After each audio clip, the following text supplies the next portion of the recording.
Bismillahirrahmanirrahim. Assalamualaikum warahmatullahi wabarakatuh.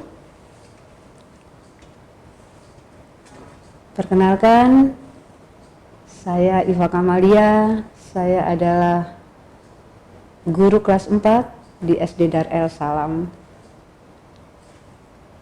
Saya sudah mengajar di Dar El Salam sudah kurang lebih 23 atau 24 tahun. Mungkin masih ada ya yang nonton ini, mungkin mantan murid Darel yang pernah Bu Iva ajar ya. Mungkin udah ada yang bekerja, mungkin juga ada yang sudah masih kuliah. Nah, yang pasti sudah dewasa ya kalian ya. Masih ingat nggak dengan Bu Iva? Mungkin dulu terkenal dengan wah, ini bu guru yang disiplin sekali nih ya. Oke. Bu Iva ingin bercerita tentang pengalaman menghadapi anak didik, peserta didik, atau menghadapi kalian, anak-anak murid Dar El Salam, murid Bu Iva terutama yang tercinta. Selama kurang lebih 23 atau 24 tahun Bu Iva ngajar, pastinya bertemu dengan bermacam-macam karakter ya, mulai dari anak yang pendiam, anak yang ceria, anak yang ya flat saja ya, atau anak yang kurang semangat belajar, bermacam-macam. Ternyata dari situlah ya pengalaman itu dimulai bagi Bu Iva, karena bagi Bu Iva the real teacher in my life adalah kalian, murid-murid Bu Iva ya. Guru yang sebenarnya adalah kalian, murid-murid Bu Iva, karena dari kalian Bu Iva belajar tentang hidup juga dengan bermacam-macam karakter itu, dan dengan bermacam-macam, mohon maaf ya sebelumnya, latar belakang keluarga ya, yang ini sering sekali yang Bu Iva hadapin. Salah satu pengalaman Bu Iva ketika ada teman kalian yang menghadapi masalah dengan keluarganya, padahal dia yang bukan bermasalah ya, orang tuanya lah yang bermasalah, maka itu dampaknya pada belajar di kelas ya. Ketika kita lihat dia biasanya ceria ya, biasanya tersenyum, biasanya komunikasinya enak ya, tapi hari itu dia diam, besoknya juga pendiam, sampai beberapa hari ada perubahan. Gaya belajarnya juga ya berubah, semangat belajarnya juga berubah. Nah, dari situ Bu Iva dapat pengalaman bahwa, dan Bu Iva korek juga ya, karena untuk mengetahui apa yang terjadi dan kita harus menangani tetap ya, dia harus mendapatkan pelayanan dari kita, dari kami, maka Bu Iva menanyain, berkomunikasi dengan dia, berbicara dengan dia, ngobrol. Kadang ngobrolnya tidak di kelas ya, kadang kita bawa di suatu tempat, kita ajak di suatu tempat yang membuat dia nyaman untuk berbicara. Ceritalah dia bagaimana tentang keluarganya. Nah, dan kita beri sedikit, kalau solusi mungkin tidak ya, sesuatu mungkin nasihat, mungkin juga motivasi ya mungkin ya, yang membuat dia menjadi sedikit lebih lega. Dan juga tidak lupa selalu meminta dia untuk memohon kepada Allah agar permasalahan di rumahnya terurai dan cepat selesai. Itu salah satu pengalaman buat Bu Iva. Makanya Bu Iva bilang mereka atau kalian atau murid adalah guru bagi Bu Iva. Kemudian ada juga seorang murid yang atau peserta didik yang mungkin karena terbiasa dengan privilege atau kenyamanan atau fasilitas dari keluarganya, it's okay sih ya, memang tidak masalah, tapi kan harus menempatkan semuanya sesuai dengan porsinya.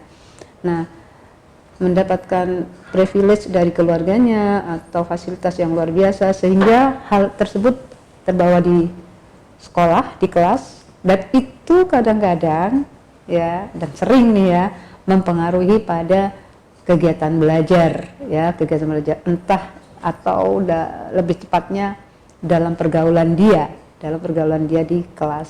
Nah, itu yang kadang ada rasa, ini loh aku punya ini, aku punya itu, dan sebagainya. Nah, di situ Bu Iva pelajari dulu bagaimana di rumah gitu ya, di rumah perlakuan orang tuanya dan sebagainya. Maka kita terapkan di dalam kelas bahwa kalian semua di sini adalah sama. Tidak ada yang merasa anak jenderal, tidak ada yang merasa jadi anak tukang sapu. Semuanya adalah sama. Jadi bersikap pun dengan teman juga tidak boleh merasa paling tinggi, paling pandai, paling hebat, paling mampu. Ya, kita coba terapkan. Jadi kita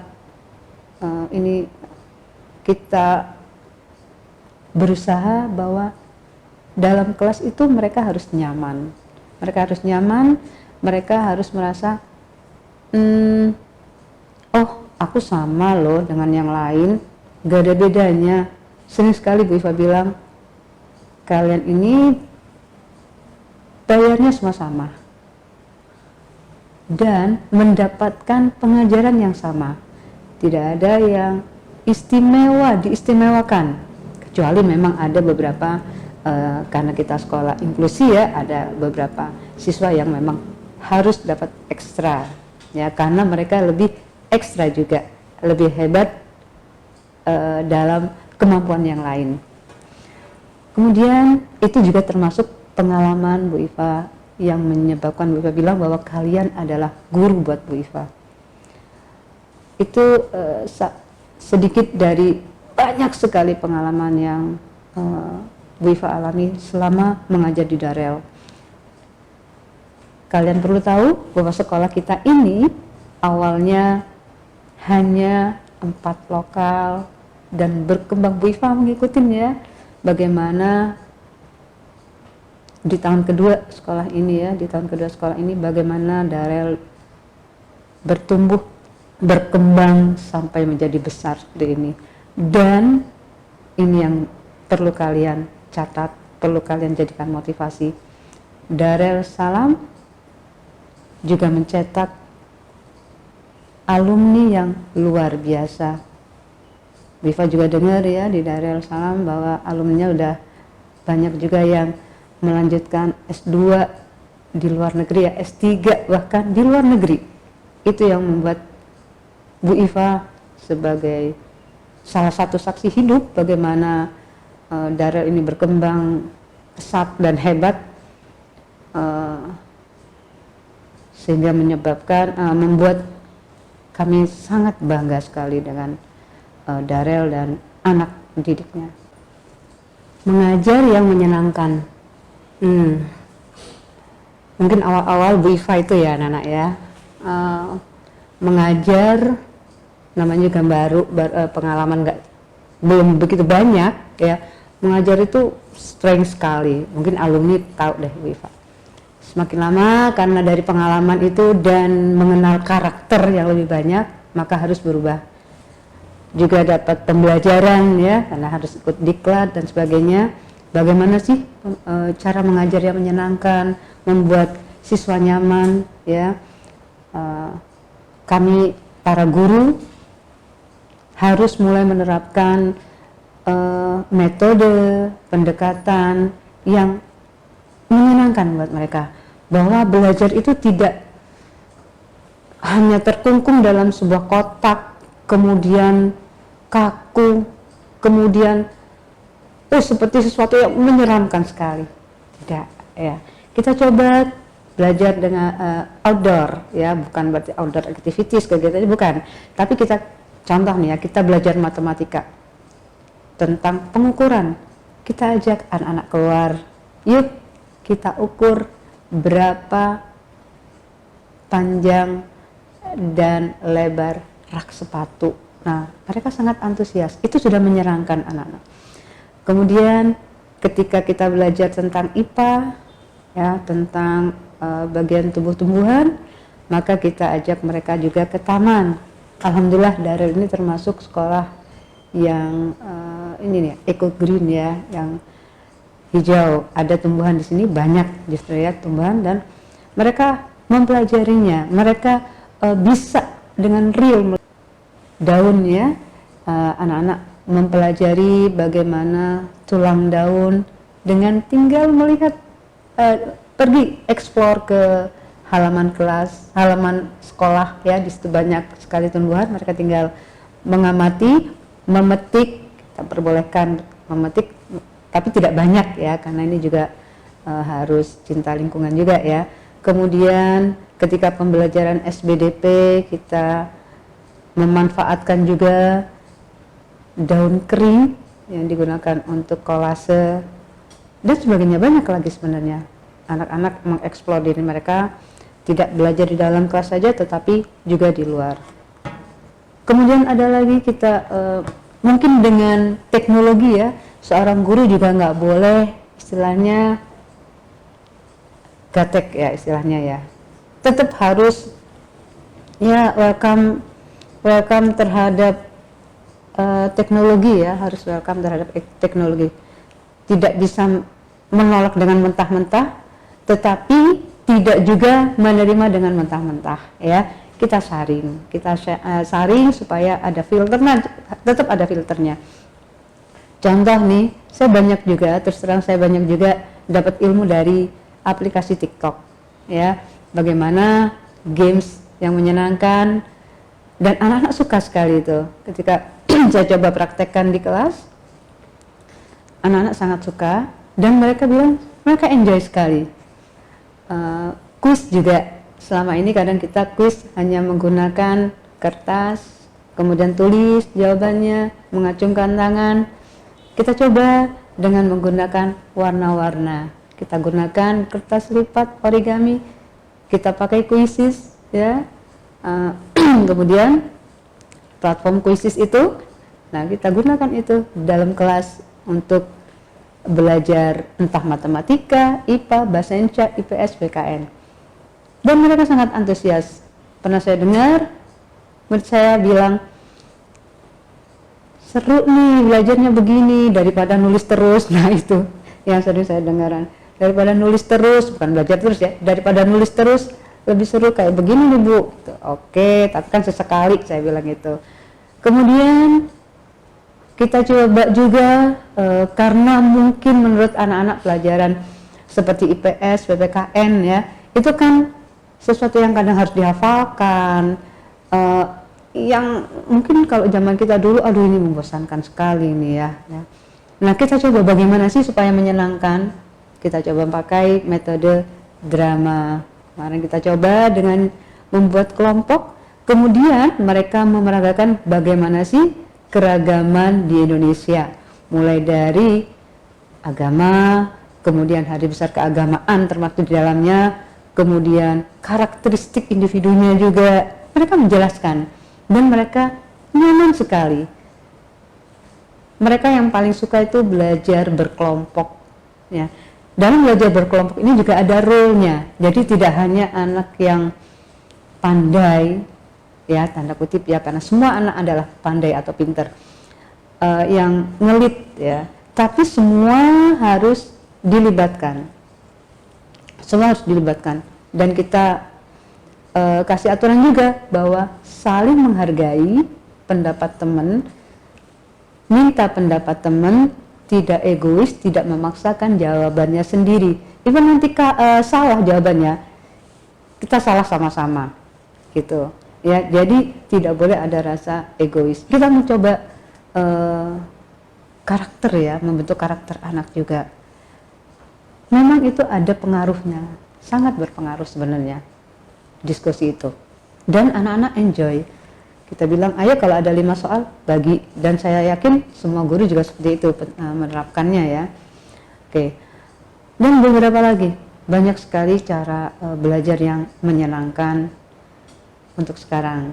Dan kita para guru terbantu, sangat terbantu dengan adanya aplikasi-aplikasi yang sangat mendukung ya, yang sangat mendukung pekerjaan guru dalam memodifikasi, memodernisasi metode pembelajarannya. Ada lagi mengajar yang menyenangkan. Kita minta mereka yang mengajar, ya. Guru berperan sebagai murid, murid berperan sebagai guru. Tapi tetap ya ada aturannya. Setelah kita hanya menjelaskan garis besarnya saja. Nah, nanti saya minta mereka untuk menjabarkan di depan.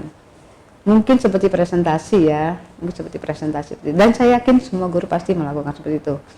Dengan presentasi ini kita harapkan anak percaya diri. Itu yang salah. Kami itu biasa bilang ke anak-anak, salah tidak apa-apa. Salah nggak dipenjara loh kalau dalam belajar, saya bilang gitu ke anak-anak. Yang nggak boleh itu adalah merasa takut untuk mencoba. Itu yang nggak boleh, saya bilang gitu. Malu untuk mencoba.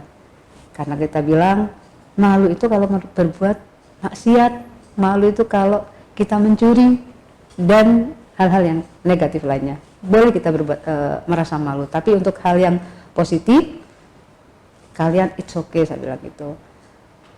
Anak-anak suka sekali ketika mereka dilibatkan, ya, mereka suka sekali, dan itu kembali lagi membuat rasa percaya diri mereka sangat tinggi. Mereka merasa dihargai, mereka merasa, oh aku bisa ya. Jangan sampai kita menjudge bahwa, meskipun ini ya, mohon maaf sebelumnya, saya sering dengar juga ada yang bilang, wah iya bu, aku kalau di rumah dibilang, wah kamu itu nggak pinter dan sebagainya. Saya bilang, diubah saja itu kata-katanya. Afirmasi yang positif akan membuat kita menjadi orang yang positif juga. Saya bilang itu ke anak-anak, dan mereka insya Allah paham seperti itu. Mungkin hanya itu sedikit sekali dari pengalaman bagaimana cara mengajar yang menyenangkan. Oke kelas, oke anak-anakku semuanya. Tadi itu pengalaman dari Bu Iva mengajar, kemudian bagaimana cara mengajar yang menyenangkan, dan motivasi buat kalian adalah jangan kalian merasa bahwa aku tidak bisa. Oke, saya Iva Kamalia, Teacher of the Month edisi bulan Mei, undur diri dan terima kasih. Wassalamualaikum warahmatullahi wabarakatuh. Subhanakallahumma wa bihamdika asyhadu an la ilaha illa anta astaghfiruka wa atubu ilaik.